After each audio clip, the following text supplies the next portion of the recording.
Video ini diperuntukkan hanya untuk yang berakal sehat saja. Yang akalnya kurang sehat, di-skip dulu ya. Iblis diciptakan sebagai satu kesatuan atau sebagai syarat hidupnya manusia. Ini berarti iblis juga sama dengan malaikat yang sedang menjalankan tugas. Pokok fungsinya iblis menyatu di dalam diri manusia. Tugasnya iblis apa? Salah satunya membisiki, mengajak berbuat sesuatu yang buruk atau jahat. Nah, artinya iblis kan juga sedang menjalankan tugas. Malaikat menjalankan tugas, iblisnya juga menjalankan tugas di dalam satu unit kehidupan manusia. Nah, masa sih iblis sedang menjalankan tugas dan tugasnya itu misalkan sukses? Kok iblisnya yang sudah betul menjalankan tugasnya malah dilempari?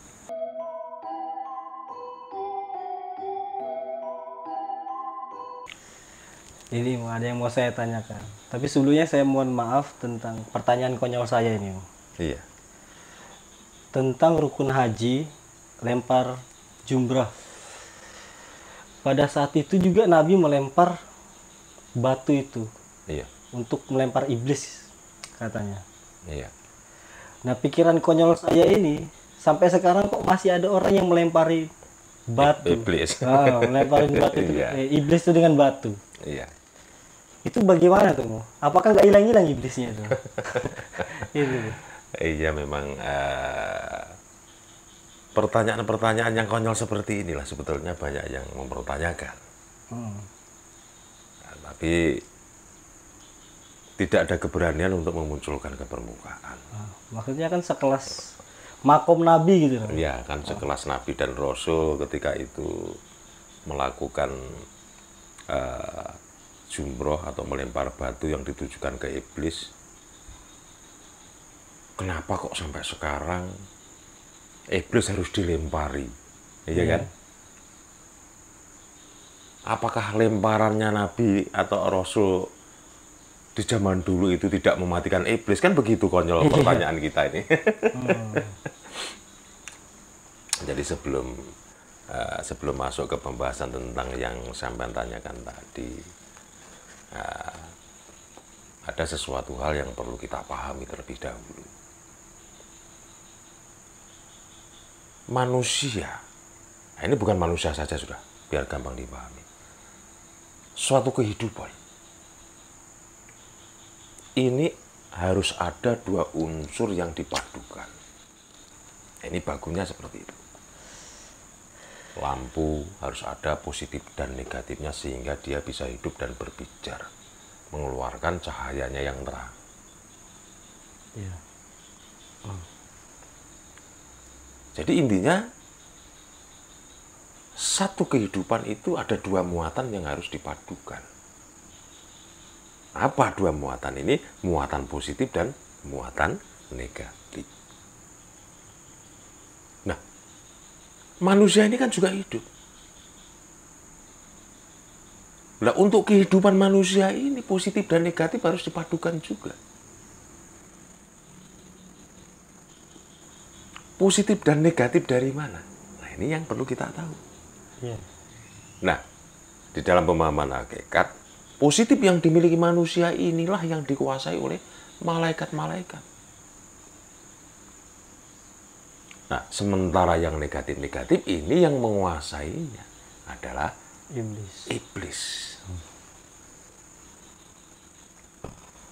Makanya, di satu kehidupan satu manusia, ini ada dua muatan positif negatif. Yang masing-masing pengembalanya atau yang menguasainya adalah iblis dan malaikat.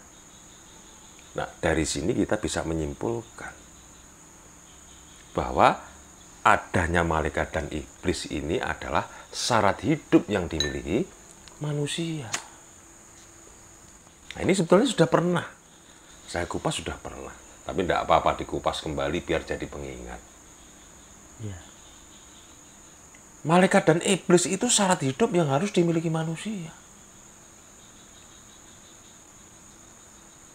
Manusia tanpa malaikat, muatannya negatif aja, nggak akan ada kehidupan. Nah coba itu misalkan ada aki setrumnya negatif, nggak dipadukan kemana-mana, ya nggak ada kehidupan juga, iya kan? Iya, iya. Makanya ada pembahasan di Kawruh Jawa, ada dewa, ada diu. Dewa identik dengan malaikat, diu identik dengan iblis. Nah, jadi malaikat ini yang menguasai segala kepositifan yang dimiliki manusia. Sementara iblis yang menguasai segala kenegatifan yang dimiliki manusia. Nah, dari ini harus dipahami terlebih dahulu. Iya. Ini nggak peduli nabi, nggak peduli rasul, nggak peduli orang biasa. Di dalam satu unit manusia ini, iblis dan malaikat tetap ada. Karena sebagai syarat kehidupan. Nah, kalau nggak ada itu ya nggak hidup. Iya. Nah, siapa yang sebetulnya yang dilempar ketika melakukan salah satu rukun naik haji? Melempar batu jumroh, melempar batu iblis. Itu kan sebetulnya hanya bagaimana gampangnya menyampaikan. Ya. Hanya gampangnya menyampaikan ke masyarakat awam. Apakah yang dilempar itu benar-benar iblis? Ini akan agak pelan-pelan saya menjelaskannya. Apakah ketika melempar dengan batu sebanyak 7 batu yang harus dilemparkan semua, satu demi satu kan? Apakah yang dilempar itu iblis? Nanti dulu. Ya nanti dulu. Kalau iblis dan malaikat ini syarat hidup manusia, urusan-urusan yang positif-positif, urusan-urusan yang berbau ibadah, pokoknya yang baik-baik, ini tugasnya malaikat. Urusan yang buruk-buruk, yang jelek-jelek, ini urusan iblis. Kalau kita berpikir secara logika,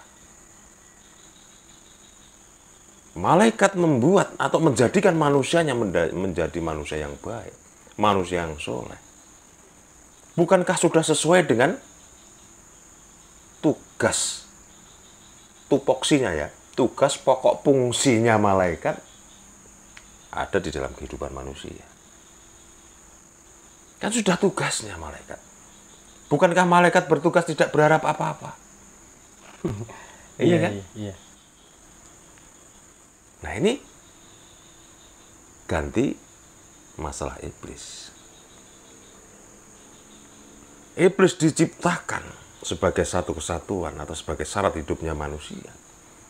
Ini berarti iblis juga sama dengan malaikat yang sedang menjalankan tugas. Pokok fungsinya iblis menyatu di dalam diri manusia. Tugasnya iblis apa? Salah satunya membisiki, mengajak berbuat sesuatu yang buruk atau jahat. Nah, artinya iblis kan juga sedang menjalankan tugas. Malaikat menjalankan tugas, iblisnya juga menjalankan tugas di dalam satu unit kehidupan manusia. Nah, masa sih iblis sedang menjalankan tugas dan tugasnya itu misalkan sukses? Kok iblisnya yang sudah betul menjalankan tugasnya malah dilempari? Ini bahasa hakikat. Iya kan? Bahasa hakikat. Ayo mikir. Ya inilah, ayo mikir ini. Nah, kalau dari pedoman yang seperti ini, apa iya ketika melempar iblis itu, nah, di salah satu rukun lempar batu jumroh itu benar-benar iblis yang kita lempar? Apa salahnya si iblis? Iya kan? Sedangkan iblis ini menjalankan tugas dengan baik. Nah, jadi apa sebetulnya yang dilempar oleh salah satu ritual atau salah satu rukun melempar batu jumroh? itu sebetulnya yang dilempar itu bukan iblisnya. Tapi yang dilempar adalah, nah ini, adalah apa ini ya? Yang dilempar adalah hasil kinerjanya iblis. Yang merupakan wujud manusianya ini di alamnya roh ilapinya manusia. Roh ilapi itu apa? Roh yang menguasai budi pekertinya manusia. Nah, ketika manusia ini budi pekertinya gampang sekali dipengaruhi oleh iblis, maka sosok manusia di alamnya roh ilapi, sosok kita sendiri ini loh. Sosok kita sendiri di alamnya roh ilapi ini akan membentuk gumpalan-gumpalan dosa. Misalkan akhirnya budi pekerti kita ini seperti kelakuannya anjing misalkan. Maka gumpalan-gumpalan dosa ini membentuk moncong kita itu seperti anjing. Kelakuan atau budi pekerti kita seperti hewan bertanduk misalkan. Ya juga akan gumpalan dosa itu membentuk tanduk. Kelakuan atau perilaku kita seperti binatang bertaring. Maka gumpalan dosa itu membentuk taring-taring yang ada di dalam sosok kita di alamnya roh ilapi atau roh yang menguasai budi pekerti yang kita miliki. Makanya seringkali iblis itu digambarkan sebagai makhluk yang seram, yang bertaring, yang matanya merah, yang bertanduk, kukunya tajam-tajam. Nah itu sebetulnya sosok manusianya di alamnya roh ilapi. Wujud dari keserakan-keserakan, wujud dari perilaku-perilaku yang mengandungi dosa. Nah, sehingga wujud kita sendiri di alamnya roh ilapi ini tidak semulus atau tidak setampan yang ada atau yang nampak dengan mata kasar ini. Nah, disitulah atau karena inilah salah satu tata cara melempar jumroh ini, melempar batu dengan jumlah 7 lemparan atau 7 batu yang harus dilempar. Yang dilempar itu sebetulnya siapa-apa iblisnya bukan, tapi kinerja dari iblis itu yang menghasilkan budi pekerti yang tidak baik. Dan budi pekerti yang tidak baik itu membentuk gumpalan-gumpalan dosa sehingga memunculkan sosok yang tidak layak atau sosok yang menyeramkan. Dengan harapan apa? Dengan harapan dengan dilempar sampai 7 kali ini, dosa-dosa yang pernah diperbuat oleh manusianya ini bisa rontok, wujud asli seperti manusia ini bisa kembali di alamnya roh ilapi dengan baik. Artinya luar kita seperti ini kelihatan bersih misalkan. Di dalam diri kita juga bersih. Karena budi pekerti kita ini akan bersih juga. Jadi kalau mengatakan bahwa yang dilempar itu iblis, itu menurut saya pribadi loh ya itu ya. Itu yang dilempar bukan iblis nggak salah. Nggak salah kok dilempari, kenapa? Iblis sudah menjalankan tugas dengan baik kok. Iya kan? Yang dilempari adalah unsur manusianya ini loh yang gampang tergoda oleh bisikan, rayuan, atau godaan iblis yang bersemayam di dalam diri kita. Nah, oleh karena itulah kenapa kurang sakti atau kurang bagus kah? Misalkan ya. Misalkan, wong dulu iblis yang melempari Nabi kok sampai sekarang harus dilempari lagi, kan begitu kan? Nggak hancur-hancur. Kok nggak hancur-hancur, hebat betul ini iblisnya. Nah, tidak begitu pengertiannya. Setiap manusia itu punya budi pekerti. Iya kan? Setiap manusia punya perilaku. Setiap manusia punya dosa.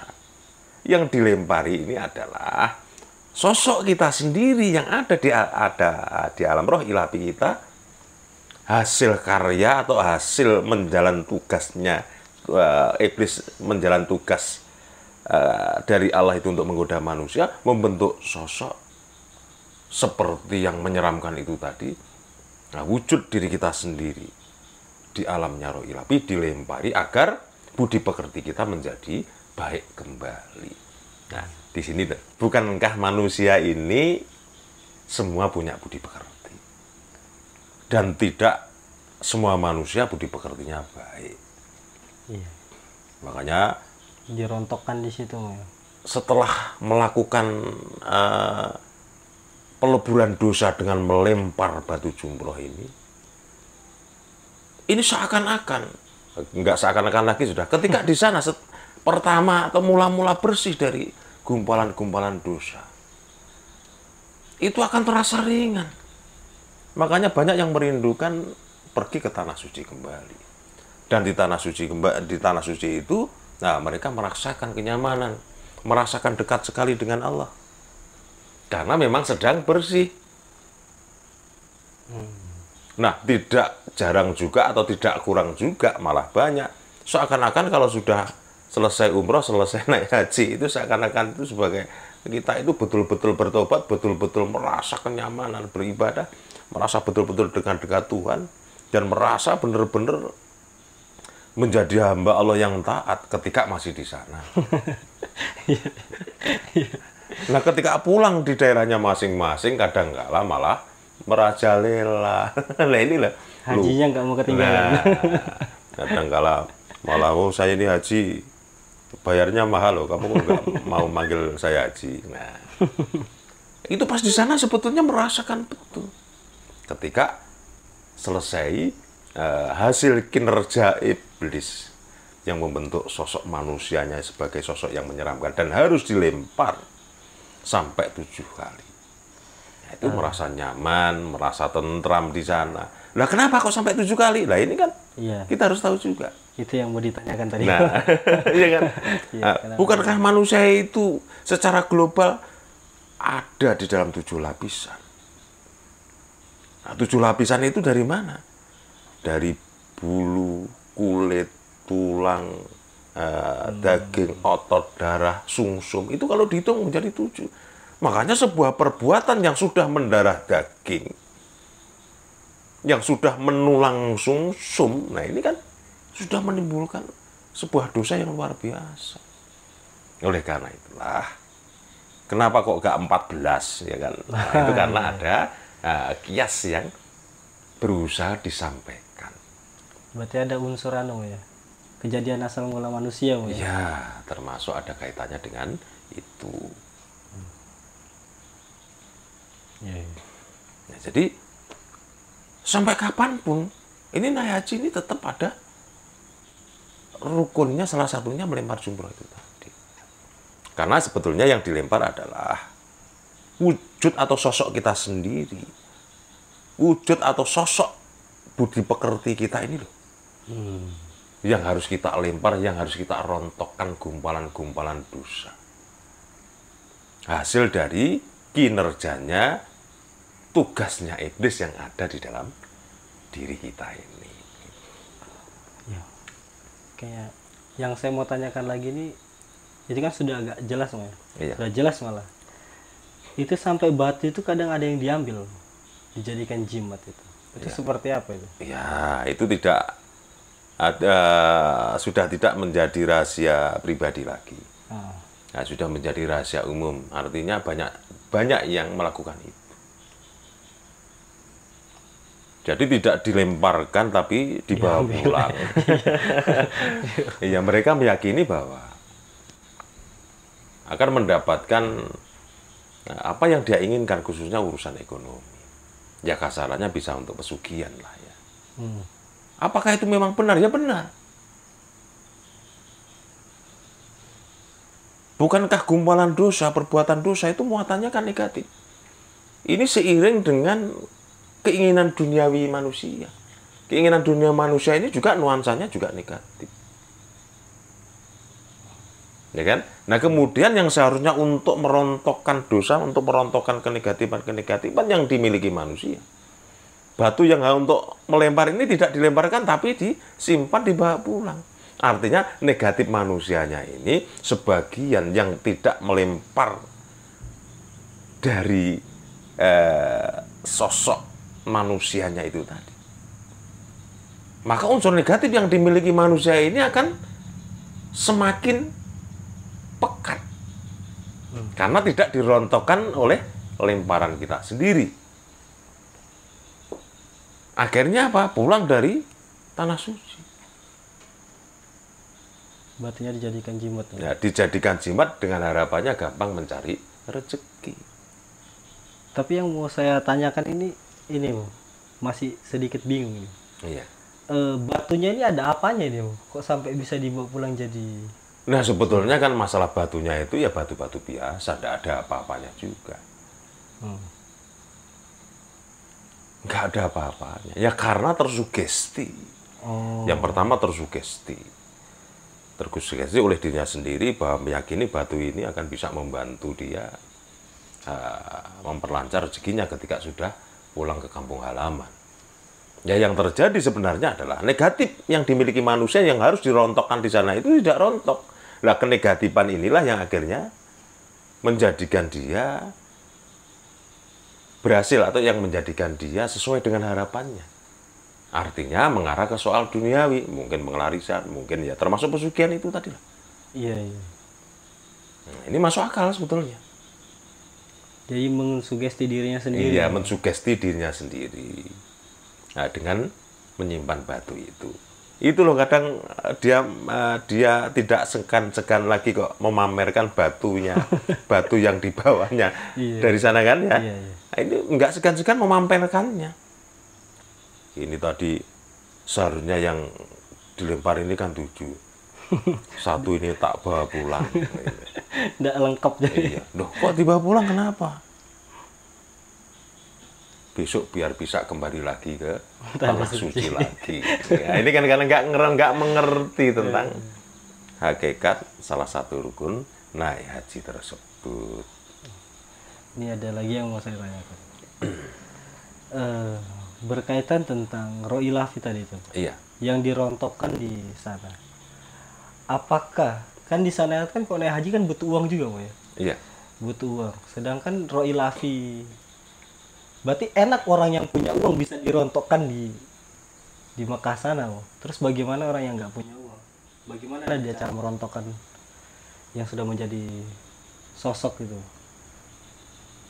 Allah itu maha tahu, maha adil, dan maha pandai. Juga maha bijaksana. Nah ini dasarnya. Ya, mungkin yang punya kekuatan finansial misalkan, mau merontokkan dosa-dosanya di sana, ya bisa dilaksanakan.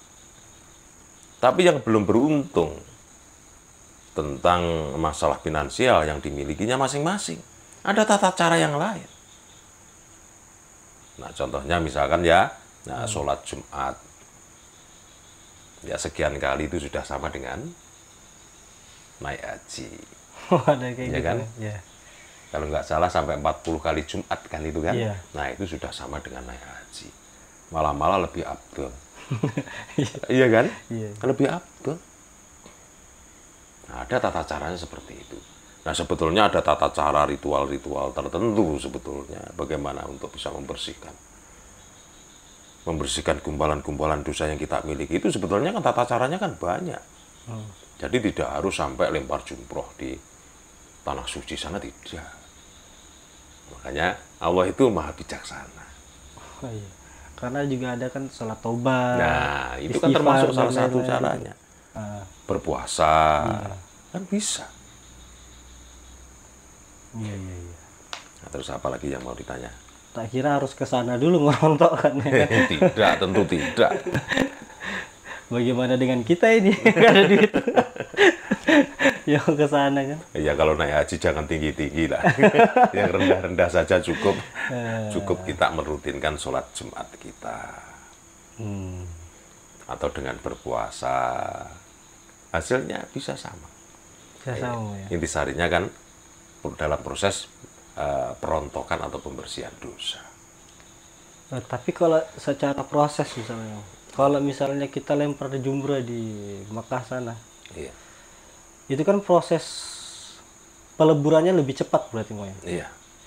Berarti kalau kita hendak ke sana itu prosesnya lebih lama berarti. Ya sedikit lebih lama. Karena apa? Karena kan kalau di sana ya, di tanah suci sana melakukannya secara bersama, secara rame-rame. Bukankah secara rame-rame itu membantu sebuah energi untuk mengumpul jadi satu bisa lebih banyak. Sehingga proses yang kita inginkan itu akan lebih cepat. Berarti radiasi energi positifnya, Mas. Iya.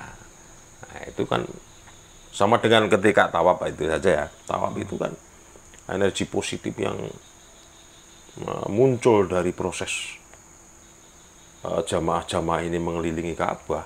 Nah, ini kan energi positifnya kan luar biasa itu. Nah, ketika pusaran energi positif yang dihasilkan oleh orang-orang yang tawaf ini ada dan aktif di situ, artinya banyak yang melakukan tawaf. Kemudian ada manusia yang mendekat, yang negatifnya masih tinggi. Ya, ini kan tersentuh dengan energi positif yang tinggi ini, maka dia bisa fatal. Sampai bisa meracau, ya, bisa seakan-akan kayak kesurupan. Karena dia terdesak atau tersentuh energi positif yang tinggi itu tadi. Oh, Makanya iya. banyak cerita kan itu kan, ada yang histeris, ya kan, ada yang pingsan, ada yang kayak seperti orang gila, stres. Berarti bisa disimpulkan padahal kalau kita juga di sini misalnya melakukan ritual-ritual misalnya kayak zikiran gitu, Mas. Iya, Zikiran kayak tobat atau istighfar dan lain-lain tuh. Kalau secara beramai-ramai itu kan bisa juga ada orang yang histeris, Mas. iya pasti ada. Nah, khususnya yang masih banyak kenegatifan oleh yang dimiliki oleh manusianya, yang sedang masuk di dalam area kepositifan yang besar itu tadi. Iya, iya. Paham. Gini aja kali, Mas. Ya, kalau sudah nggak ada yang ditanyakan lagi, ya mudah-mudahan apa yang kita obrolkan ini tetap satu tujuan agar bisa bermanfaat bagi semuanya. Tidak ada niat yang tidak baik. Kalau ada masukan, ada saran, ada kritik, saya akan terima dengan senang hati. Tapi yang jelas, sebaik-baiknya kritik harus disertai dengan penjelasan yang mungkin lebih bagus, yang lebih masuk akal, yang lebih bisa dirasakan kebenarannya di dalam hati. Jadi tentu tidak bijak ketika mengkritik hanya menghujat, tapi tidak memberikan solusi. Ya, mudah-mudahan apa yang kita obrolkan malam ini bermanfaat dan bisa berguna khususnya untuk kita yang hadir di sini, dan syukur-syukur bisa bermanfaat juga bagi orang lain yang kebetulan melihat dan mendengarkan obrolan kita ini tadi. Amin.